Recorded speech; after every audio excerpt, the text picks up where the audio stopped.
Hey everyone, and welcome to this explainer. Okay, Sunday nights just hit differently in college, don't they? The sun is starting to go down, the weekend is quietly slipping away, and honestly, we just need to have a little talk. If you're a student right now, or even if you've ever been one, you know exactly the kind of emotional weight I'm talking about.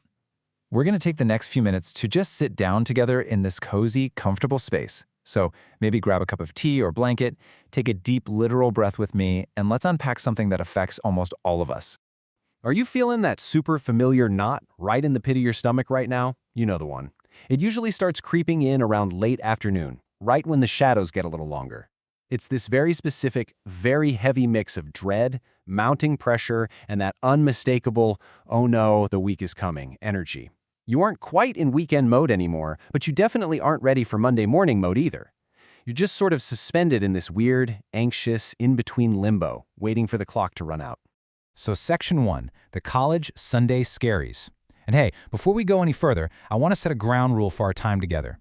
This explainer is absolutely not going to push toxic productivity on you. We are not going to sit here and outline some grueling 10-step hustle routine to fix your entire life. Instead, this is just a gentle, honest conversation about why our Sundays feel so incredibly heavy and how we can approach them with a little more kindness. We absolutely need to start right here. Feeling overwhelmed doesn't mean you're failing. It means you're human. Seriously, let that sink in for a second.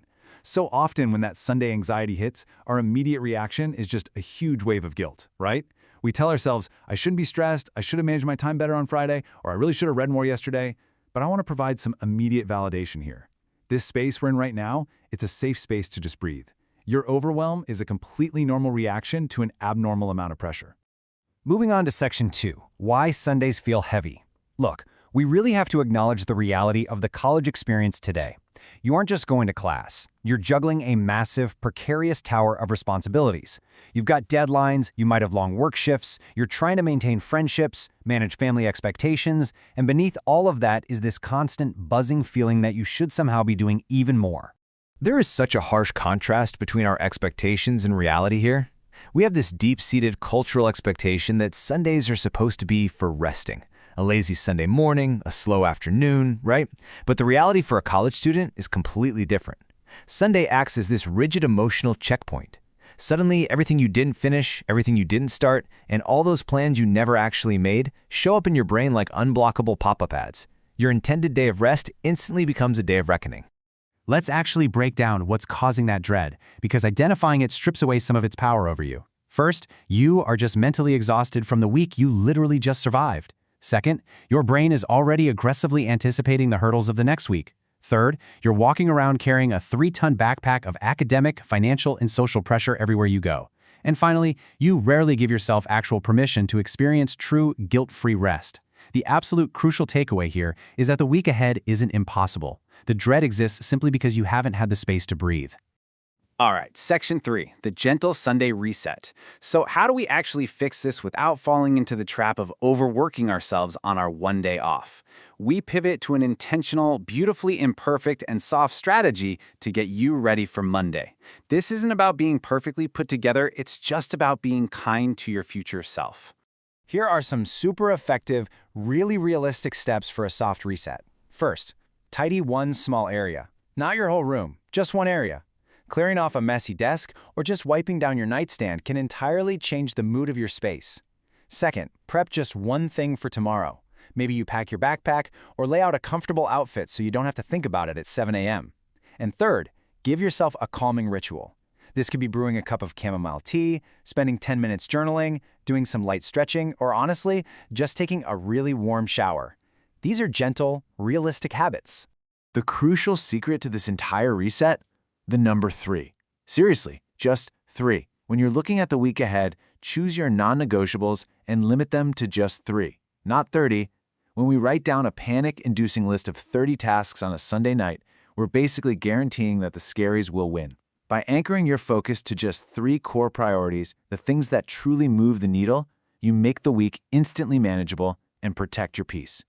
And as you're making that short list, please let go of the idea that you must start the week flawlessly. You really don't. Resetting softly means prioritizing your internal intention over external aesthetics and perfection. Your week doesn't have to look like some perfectly curated social media post. It just has to be yours, and it just has to be functional enough to get you through without burning out. Which brings us to section 4, a reminder you need.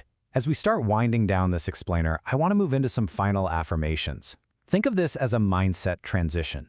If you're sitting there tonight and things still feel a little heavy, these next few points are exactly what you need to hear to ground yourself before Monday morning rolls around. I'm going to say these next few things pretty slowly, and I really want you to take a deep breath and just let them sink in. You are allowed to rest. You are allowed to be imperfect. You are allowed to start the week gently. And perhaps most importantly, you are allowed to feel overwhelmed without letting that feeling define who you are. You are enough exactly as you are in this moment, even if your to-do list isn't completely crossed off. I absolutely love this reframing of the whole concept. The Sunday Scaries do not mean you're behind. They mean you care about your life, your education, and your future. And caring is a massive strength. It means you are deeply, emotionally invested in your college journey. Think about it. If you didn't care, you wouldn't feel the pressure in the first place. So take that anxiety, acknowledge it without judgment, and recognize it as proof of your own dedication. So, I'll leave you with this one final question to ask yourself. What is the one small step you will take to reset softly tonight? Just one single step. Whether it's making that cup of tea, laying out your backpack, or just finally letting yourself rest without guilt. We're going to take this week one step at a time, strictly on your own terms. Thank you so much for joining me for this explainer. I'm right here with you, and I truly hope you have a beautifully gentle start to your week.